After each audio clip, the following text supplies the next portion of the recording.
device that's potentially self-calibrating, okay?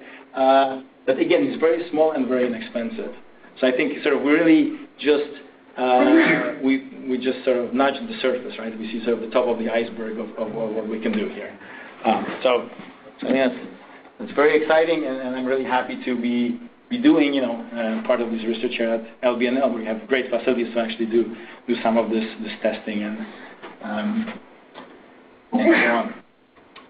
Okay, so I'm going to wrap up this thing. I just want to acknowledge again our founders here, and also I should mention that part of that EPA is actually providing also some in-kind and other support for this project as well.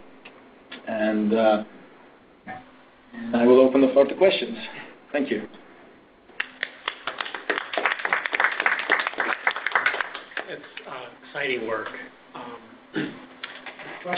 Two questions. One is, can't you feed particles in different size ranges to try to study the performance of the virtual impactor and measure what's coming out of those streams with a condensation nucleus counter or something? And secondly, do you have any estimates of what the cost would be and the timeline for a product to be on the market? Right.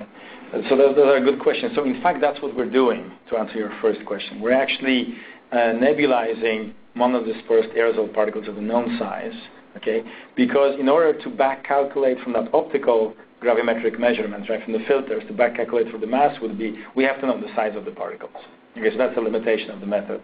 But the problem of essentially feeding then that stream into some of the other instruments that can do the measurement for us is, again, the problem is that like a CPC requires